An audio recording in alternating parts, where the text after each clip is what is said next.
it's all your fault. I know, it normally is. Yeah. See, that's my go-to place. You see, I always blame you. That's fair enough. That's what I'm here for, really. I'm not here for much else. Just take blame. Yeah. Well, that brings us nicely into today's subject, which is, of course, blame culture. Excellent. Ever worked anywhere where there's a blame culture? Oh, loads of places. So, worked there, seen people, clients with that kind of culture.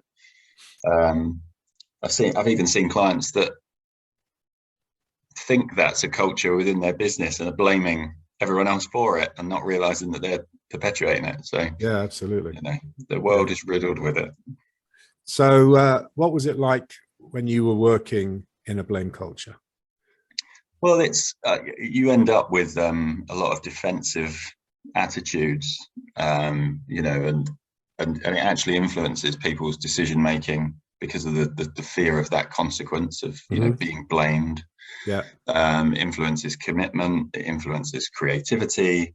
Yeah. It influences all of the good things that you want in a business or in a working environment. It kind of stifles and squashes, because once people are aware that is the culture, and that becomes apparent very quickly, whether they've experienced it themselves or see it going on with others, then it starts to limit people's attitudes and effort. Oh, absolutely. And I've seen it as well. So, I mean, the worst place I ever saw it was when I was working at the the Daily Mirror.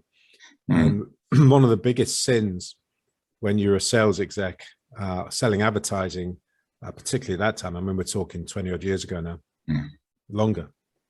And so obviously the biggest rivals to the Daily Mirror at that time, and probably still today, are the Sun and the Daily Star. Yeah. But also, you'd also be conscious of what was going on in the Daily Mail, the Daily Express, etc. And one of the biggest sins was if an advertisement appeared in one of your competitor titles and you didn't know about it. It was like the biggest sin in the world, because it sort of spoke into the fact you didn't have a very good relationship with the advertising agency that you were responsible for. But the way in which it was done was just horrendous. So every morning, the ad managers, and I fell into this trap because I learned to be this way, because it was the culture that I sort of got employed into, and this was the way things were. But the way it was done was every morning the ad manager would go through the paper, and anything that was in any way sort of not known about or hadn't been explained would rip the ad out, and then sort of either take it to the execs and publicly humiliate them, or in the morning meeting when everything was sort of being discussed, would humiliate the team manager, with a pointed finger and I fell into that trap, and because that was the way things are done. And God, I look back, I mean, I'm cringing now. I'm going hot thinking about how awful that was. And how awful I became as a result of that, because it was the expected way to do things, all the way right up to the top, right up to the managing director. We would get called. And when I became senior, and I was the advertising director on the Daily Mirror, we get called into the MD's office, and he'd have a pile of newspapers or cuttings that he'd been through over the last 2 months, and he'd expect us to be able to answer each and everything, and it was a meeting ritual humiliation, blame culture. So absolutely experienced it. So why does it happen? Why do you think it happens? I mean, there's a load of reasons why it happens. I think a lot of the reasons come from a sort of a place of frustration, anxiety, and it's a lot of us are sort of walking around with this sort of victim mentality, and it's an expression of that mentality, really. Like, we're not really in control, or we're not really, we're too busy worried about everyone else, really. And not worried about what we're doing. And so that it kind of encourages this blame. They've got ahead of us this time, like your advertising example. Why wasn't you aware of this? And it rapidly escalates. Like you say, this whole culture thing. You stepped into that culture and kind of took it on as a almost like a ritual. That was the ritual way of dealing with that kind of challenge. Yeah. Without really realizing that, it was a blame. You just perpetuating a blame culture, and it's so insidious and so infectious. But I think it comes from a place of frustration generally. I don't think it's, I've come to the conclusion, thanks to your recommendation recently, that everything that happens like that is really born out of ignorance. And so, you've got to kind of get under the skin of why is that an ignorance within an environment or a business. Yeah. And diagnose it and correct it and educate and correct. But I think a lot of it just comes from frustration. See, I'm not sure. I think you're right in terms of frustration is a big part of it, but I think there's something more than that. I think it's about the competence of the people up the line in a number of different ways. It's the competence of them to actually lead and encourage their people, and do it in such a way that, and to recruit the right people as well, because if you've recruited the wrong person to do a job, obviously that's going to reflect badly on you. So I think reputation and image also comes into this as well. Yeah. It's like, my position in the company is going to be tarnished because you're doing your job badly, all that sort of stuff. So I think there's a lot wrapped up into it. I think you're right. Frustration is a part of it, but I think things like competence and what's the word? Vanity really also come into it as well. Yeah, it's ego, isn't it? I guess. Yeah. I guess. I think thinking about it, I don't know. I can only speak from my own experience, but my sort of childhood, the way I was influenced, if you like, was through blame. And that was an approach that was used amongst others. But this whole blame notion, that's your fault. And I think a lot of people just inherit that and take it out as a skill because that's all they've got in their toolkit. Obviously, just, I think we all get that as kids, though, don't we? I mean, we do. But I think if you're only exposed to it, I think if you're only exposed to that as a you start to think, well, actually, that's how you influence. That's how you lead or manage or whatever you might be doing, and it's something that people will fall back on. And of course, when they fall back on it and see it gets a result, because it does, it's fear driven, isn't it? And fear does get results. They use more of it. Well, I think if we expand it from that idea, because I think you're right. I mean, I can think back to times when I was a kid. It's like, I know you make a mess on the table, right? And it's like you've got your mum there going, whose fault is that? Who did that? Who's responsible for that?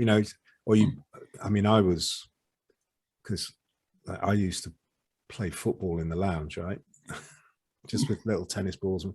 And mum had this collection of like porcelain cars, weird things. That just like she was collecting them. And the number that I broke, and it was definitely a blame culture there, but rightfully so. But sorry, that was a bit of a distraction. But God, I haven't thought about that for years. See, blame culture, it triggered that thought in my head, right? But the point I was coming on to, we've all got that as kids. But actually, if you think about, I think it's almost societal, social. Yeah. You see it, particularly in politics, all across massively. Well, certainly across the Western world. I don't know enough about Middle Eastern and Far Eastern politics to really know about it. But, you see, it's like the way in which politics and our politicians conduct themselves, and it's been for years and years now, is the blame culture.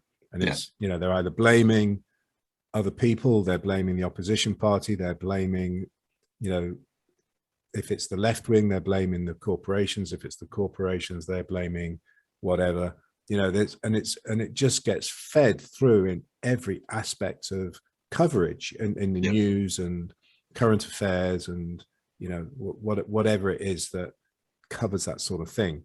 So I think we're talking about something here which is hugely embedded in the way in which these really important issues are covered and we're fed them, you know. And I think that creates a massive problem. Yeah, well, it's all you're seeing, isn't it? They're the levers that people are pulling to try and get results or deflect, you know, or, you know, shirk responsibility or whatever it is. Yeah, that's the driver behind it, and of course that's contagious, you know. Well, the thing is, if you then see, well, so this is where it then goes back to my story about me becoming infected by it when I was at the Mirror. It's like, if that's the message that is coming from like the country leaders, that this is the way you conduct yourself, and, you know, all the way down, then it's only natural. And of course, then you start to see it in these, well, these dreadful soap operas, you know. It's like, I mean, the last time I watched a soap opera, it was my mum used to like watching Coronation Street. And I'll tell you how long ago it was. Ina Sharples was in it. Right. You don't even know who she is, do you? So, no, no, because I never watched them. So no, well, I only ever. It was like that was the last time, and it was only because mum. I must have been about 8 or 9, something like that. Yeah. But you know, you can't avoid like the trailers on TV and all that sort of stuff. Of course, yeah. So you from that aspect, I see it, and so it's just all. I think the idea of the blame culture is just all pervading, and I think it's incredibly dangerous. And I think it's really changing the way in which we relate to each other. So what do we do about it? I don't know. All you can do is educate, really, isn't it? I think you know, there's a lack of awareness around it for a lot of people. I think a lot of people are doing it because it's sorry. You're right if you pause a sec. I just got to take a call. Sorry, mate. Okay. Yeah, so I do think there's a lot around education and people bringing that into sort of an awareness or a level of awareness. I think a lot of people do it subconsciously and don't realize what they're doing. I think there's a lot around this kind of human nature of filling in gaps when we have gaps in a narrative. You know, I always remember Eckhart Tolle, you know, referenced this whole thing about you know, a human mind in a duck's body, and this idea that, you know, when 2 ducks have a to-do on a pond, they both flap their wings, and then they just swim away as if nothing's ever happened. I think, you know, and he says if you put a human mind in that duck's body, they would flap their wings, but they'd also then go away going, right, well, that duck's obviously out to get me, and I'm going to get my own back on that duck, and you know, that duck's always had it in for me. And they go into story making mode, and I think you know, that goes hand in hand with that whole blame culture. You know, this victim mindset, this filling in a narrative with negatives when you've got gaps, and it's an easy pattern to fall into. And I think so a lot of the challenge around that is bringing it into your awareness, understanding what the implications are. I mean, this is why we work with businesses around, you know, setting culture and values and things like that to try and maintain this, you know, idea that, you know, they don't have a blame culture. But of course, you know, if they're just words on a bit of paper or on the wall, as often, you know, mugs, you know, depending on what people do with them, then it's never going to work. You've got to keep practicing these things. I think the biggest piece of advice I could give around culture and sort of averting blame culture is share what you want to keep within an environment. Keep sharing that, because culture feeds off culture. So if you've got blame culture going on, it's going to feed off itself, as we've said, and before you know it, you're surrounded by it. But if you're creating a vision for something that you want to keep, you've got to keep sharing that and keep exposing people to it and perpetuating that.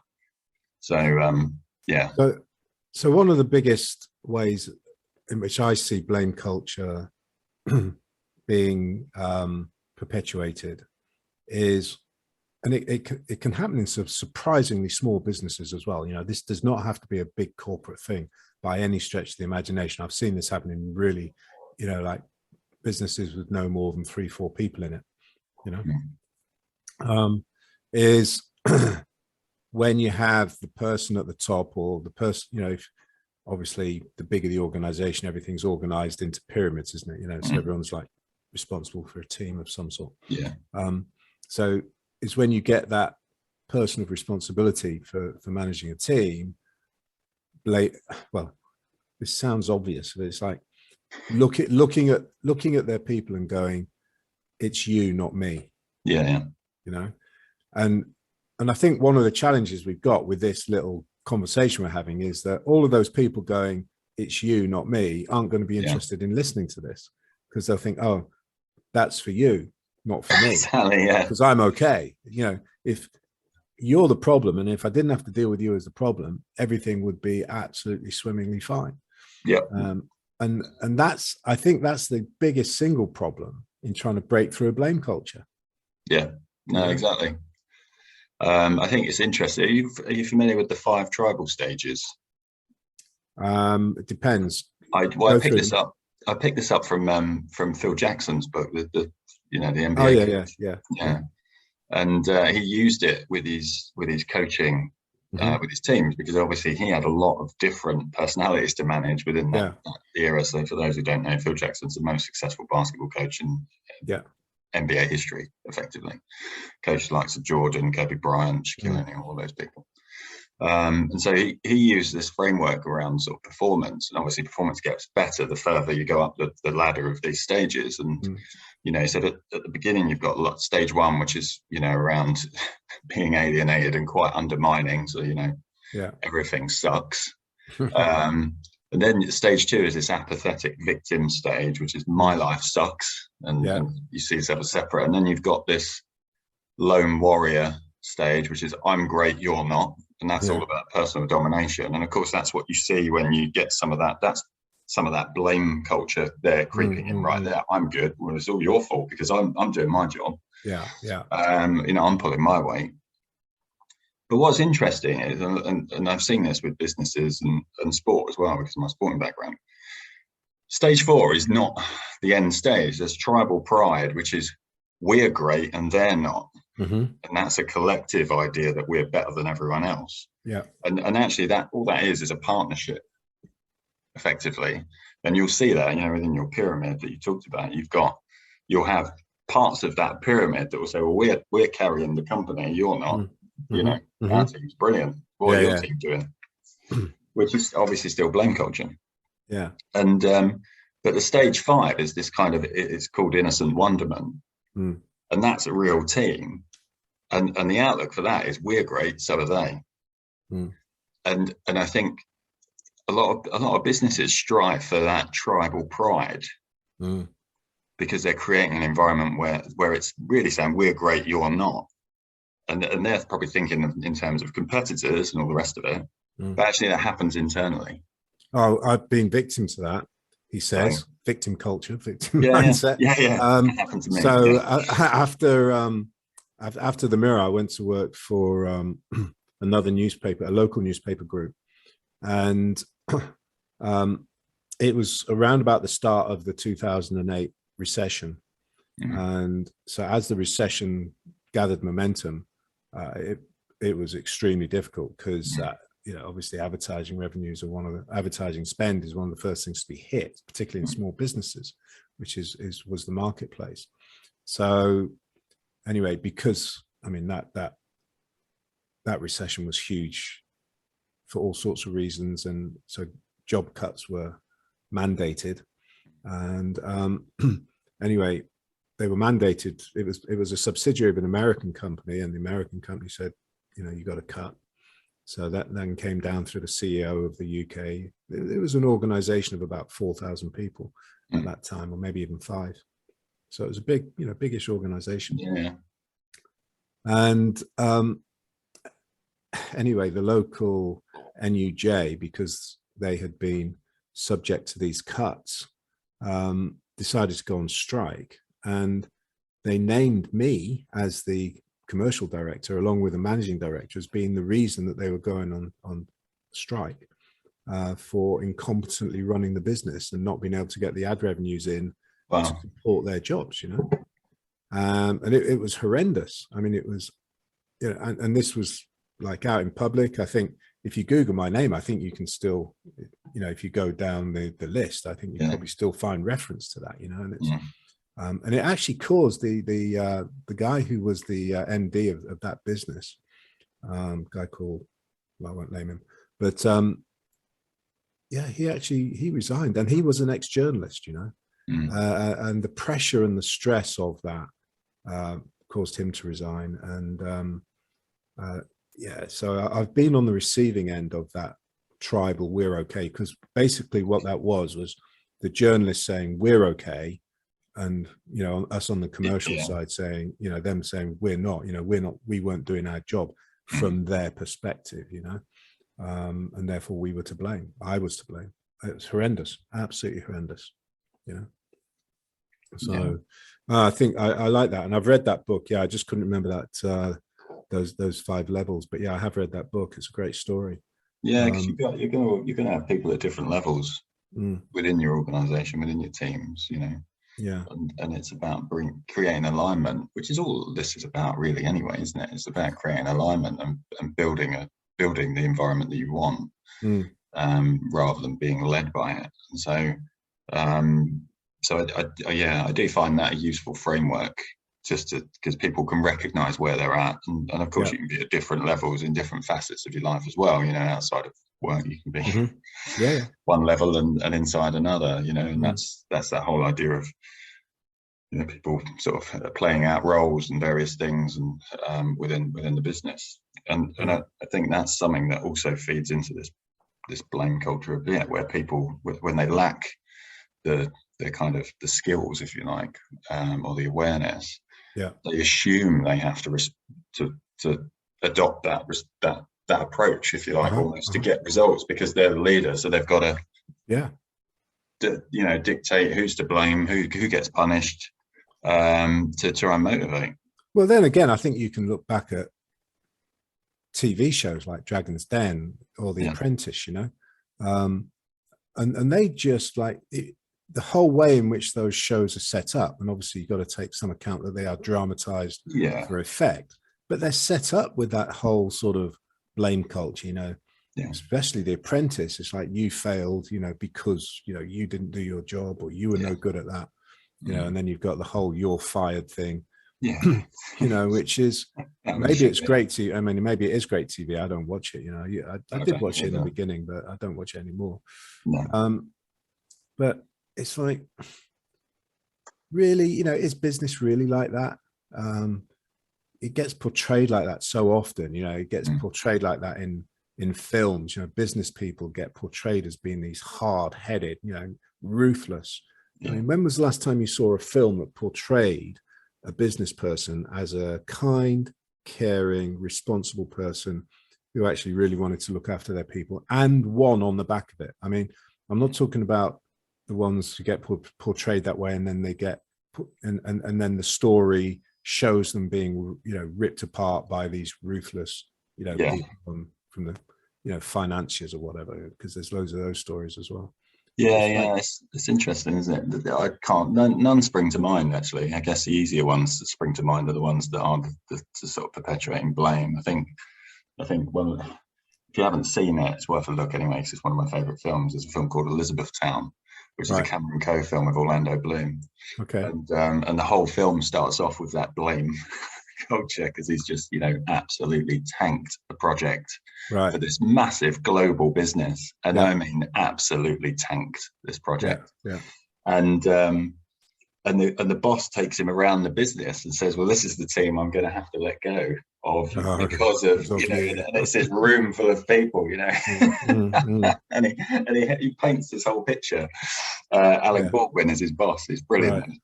But he paints this whole picture, and ultimately saying, but it's okay, we learn from these things. But he's on one hand he's saying that, and on the other hand he's obviously laying out this story that all these people are going to be jobless and whatnot.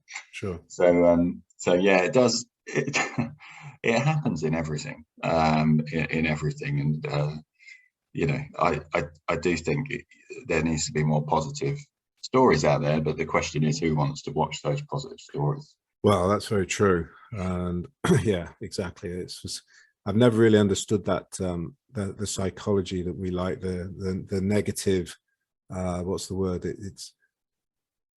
there's something that goes on in the brain. It's around dopamine fixes and yeah. you know, It's all a that sort of frequency stuff. as well. You know, so there's some deep psychology in that. But you know, the reality is, when you have a blame culture, and you talked about this at the beginning, it's like there's some really serious consequences for performance when you have a blame culture.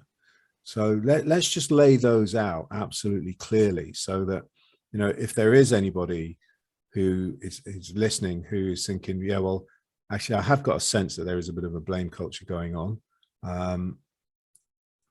but they can't quite put their finger on it. Let's lay out what the symptoms of a blame culture are absolutely clearly, and then perhaps sort of spell out some things that can be done. Sure. Yeah, I think one of the biggest ones is people do what's right for them and not what's right. Yeah. In a blame culture, because it's all about covering themselves and protecting themselves from having that finger pointed at them. Yeah. And so, of course, that deviates their thinking around making the decision that's right for the business versus what's right for them. Yeah. And that's a real challenge. And of course, the ripple effect of that is it forces other people to adopt that same position. Yeah. Because people are like, well, hang on a second, he's just protected himself, so I better protect myself. Yeah. So then you're into politics, aren't you? Yeah, and it totally distorts the aim, distorts the decisions that should be being made. Yeah. So that's, you know, jumping out at me, I think that's one of the biggest ones. Sure. Where people are covering themselves. Yeah. So I think the other thing is, and it's absolutely related to this, but it's sort of coming out the same thing, but from a slightly different angle, is, and a bit like your Elizabethtown story, or that film. It's like, what people won't do when there's a blame culture, when things start to go wrong, or they get a sense that things aren't going right, they won't bring it out into the open. No. And they'll wait, and they'll then your thing kicks in, which is like, how do I protect myself? I can see this is going wrong, so how do I protect myself? And then suddenly you have this sort of project that's going out of hand, and no one's taking responsibility for it. And it's like everyone's coated in Teflon, you know, nothing sticks. Yeah, exactly. You know? So I think that's the other big thing. And I keep making the point that these are not just big corporate behaviors. You know, these behaviors happen in small businesses as well. You know, it's like, and if you're the boss of a small business or a team, and people aren't willing to tell you when things are going wrong, you've got a really big problem, because then you can't do anything about it. So that's another. How else does it show up? Well, it's funny, just to sort of elaborate on that as well. I think this is a mistake that smaller businesses make often, where they seek to recruit that experience in when they reach a certain point of growth. They recruit experience in from a corporate environment, and of course, that can be wonderful. Yeah. But with it comes some of that blame culture that maybe isn't there to begin with. And I worked for a business, you know, that grew very rapidly, and then felt that they needed to bring in from, you know, some external experience, and they brought them in from one of the big banks. And the first guy they brought in, absolute blame culture. That's what he brought with him. Wow. You know? And so, you know, sometimes you can fall into that trap of looking for the, you know, who you think might have all the answers, but of course they've got habits that you perhaps haven't developed yet as a business. Yeah. But they can bring those bad habits in. So you got to be really careful. So yeah, I think another sign as well is you get lots of, and this may be a bit overly sensitive of me, but you get lots of email communication, people covering themselves. Absolutely. In writing. Yeah, spot on. Absolutely. And you get a high volume of email communication. Yeah. And that's to cover themselves and point the finger. And not only that, the CC list is huge, especially if you're in a big organization. Yeah, massive. Like everyone gets CC. The BCC list. Yeah. You don't know who they're blind copying in. No, that's absolutely. Email's an absolute tool for that. You know, that kind of covering, finger pointing, setting people up to fail, you know. Yeah. Unfortunately, so that's another big one. And of course, the way you hear that, and I bet a lot of people will relate to this, it's like, you know, it's something like a few weeks or a few months later, and you say, well, why did this happen? And someone there is going, well, I did send that email to you. Yeah. You know, it's like, I did tell you. Yeah, I did tell you. I sent you an email about it. Yeah. Like, really? You know, that was it? Yeah, absolutely. So I think, for me, another big one that a big aspect of this and what the blame culture does is it when you are the boss. So again, whether it's it's your boss of the business or your boss of a team, a department, whatever. What happens is it promotes the idea that people bring their problems to you rather than try and take responsibility and use their initiative to solve them. Yeah. So it creates, as a boss, it creates a dependency, doesn't it? Almost. Yeah. Now, I was going to say it's the very thing that you don't want as a boss, right? Because you really don't want people but actually a lot of bosses do want that. They want to have that sense of being needed and control, certainly. And so there are a lot of bosses who want that sort of, I guess you call it micromanagement, right? But, well, yeah, it's micromanagement. I think you've got to be careful what you wish for, haven't you, in that front? When you've got a blame culture, people, instead of trying to solve the problems, they bring their problems. And of course, when you have that's when you have the potential as a leader, if you've got that problem of getting into a complete state of overwhelm and stress when that happens. And so let's keep going, because I think there's a couple more ways in which this can manifest. Yeah, because I do think they're the ones that are always crying out for accountability. We want more accountability and more ownership. Yeah. And generally that's linked to some kind of blame culture that's creating that absence. Absolutely. Yeah. And so, whenever I've had a client say to me, I want to create a sense of account, I want people to be more accountable. Yeah. You can guarantee there's a blame culture in that business, and that's what part of the problem is. Yeah, I've just had an idea. You get these like cartoons in the business page. Yeah. I've just had this vision of a cartoon of like two like executives talking to each other. It's like saying, "Why haven't we dealt with this blame culture?" Well, it's your fault. You said you were going to do it. It is, but it's exactly that, isn't it? Yeah. It's exactly that. So I do think that another symptom is where there's a lack of accountability as a general vibe in the business. Yeah. And of course that's born out of fear normally, and people not people being micromanaged, so they're not having to think and use their initiative. So okay, I think those are the main ways in which you experience a blame culture, apart from obviously the horribleness of being in those meetings like I described earlier on, where someone is probably in public, but because this is the thing about blame cultures, they tend to go on in a rather public way when you've got it going on, because it is the culture of that business. So you've got that horrible toxic sort of atmosphere overlaid with all of these toxic behaviors. So what are some of the things you can do to start breaking out of it? What has to happen? Like, if you're a leader, what do you have to change within yourself for the culture to start changing? It's an interesting one, isn't it? I mean, obviously you've got to bring that out into your own awareness. That's the biggest challenge, I think, for leaders, particularly who are perpetuating that culture. Their biggest responsibility really is creating a safe environment, and you can't have a safe environment with a blame culture.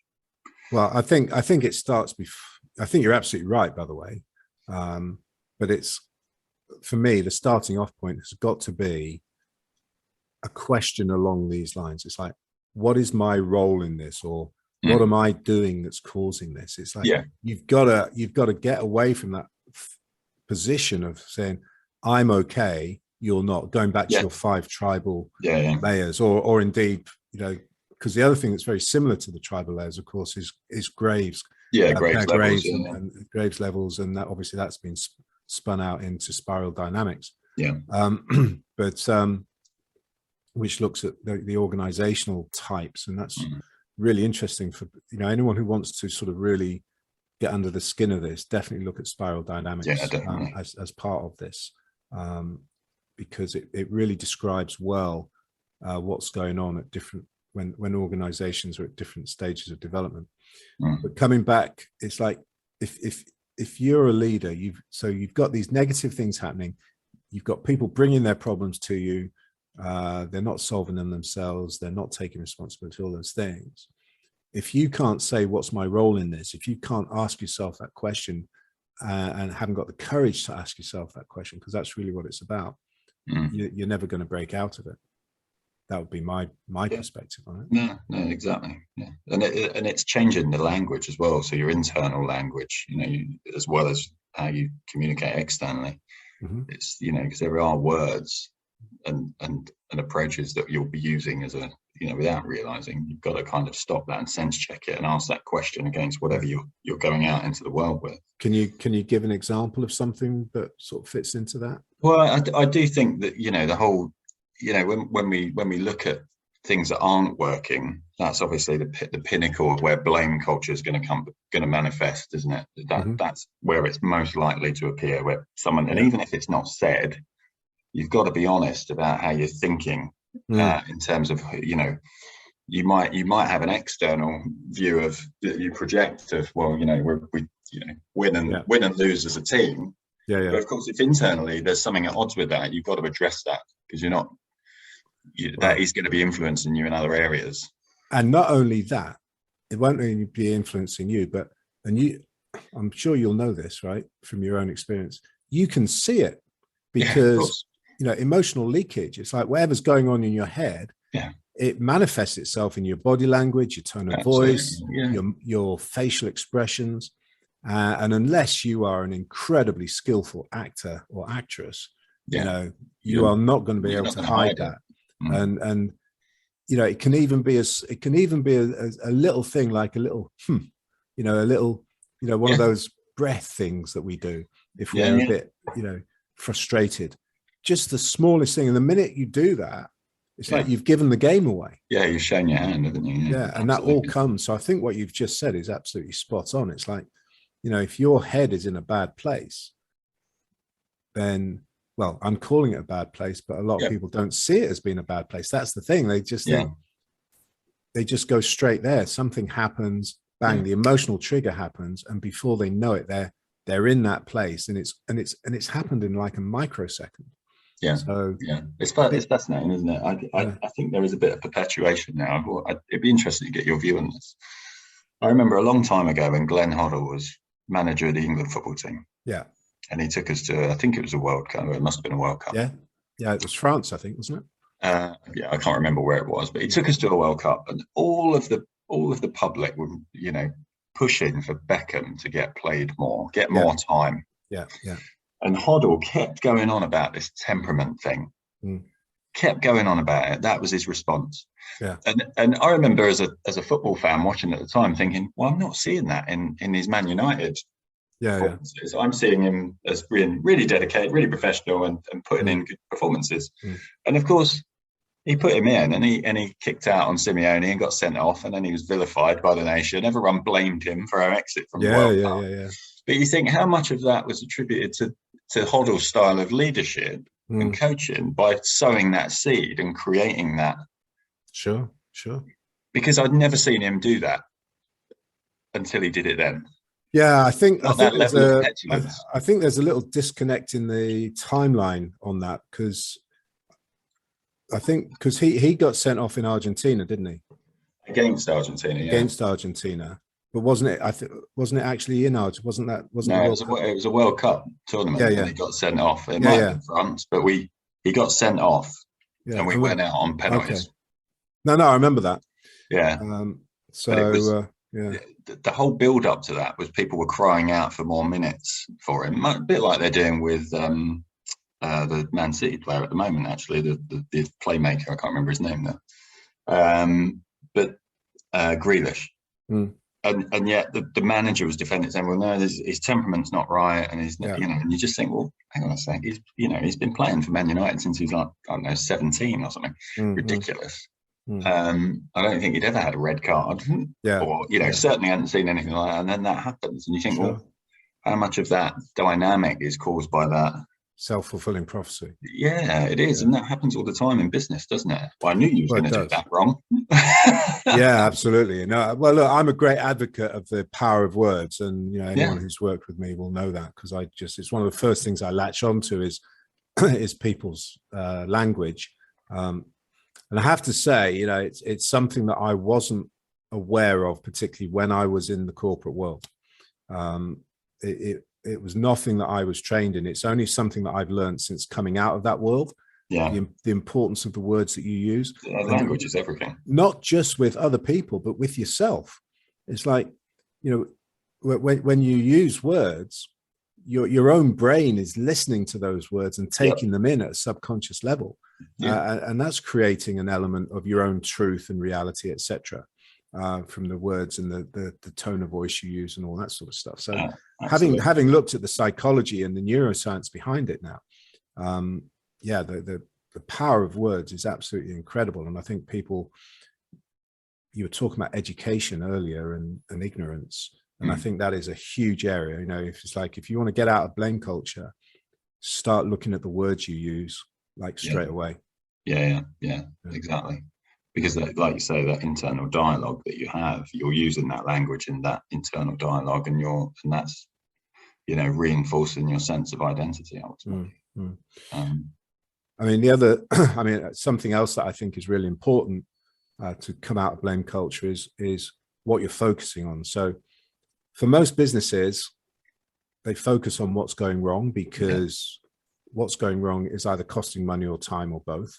And every business is focused on being more efficient and more effective, etc. So there's a natural tendency to focus on what's going wrong. And I'm not saying you shouldn't, because you've got to fix things. Of course.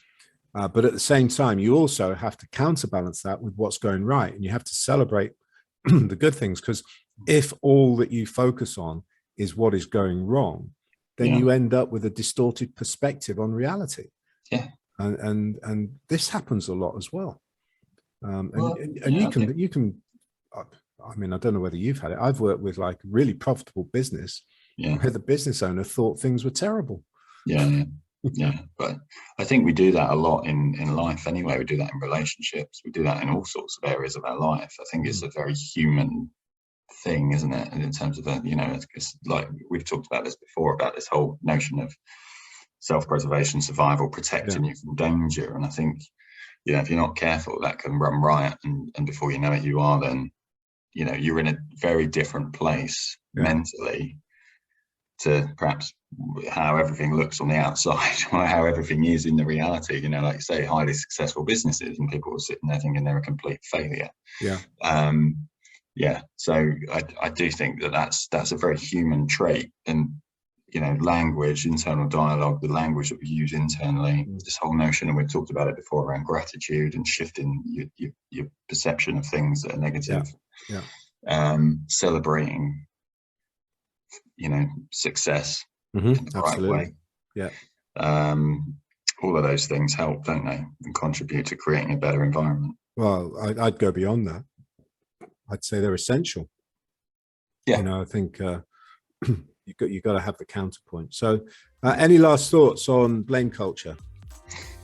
No, only that it's your fault that we're on this topic, and I can't think of anything else. Can't be, because you're the one that's always to blame. You said it at the beginning. Yeah, fair enough. Okay, I'll say that.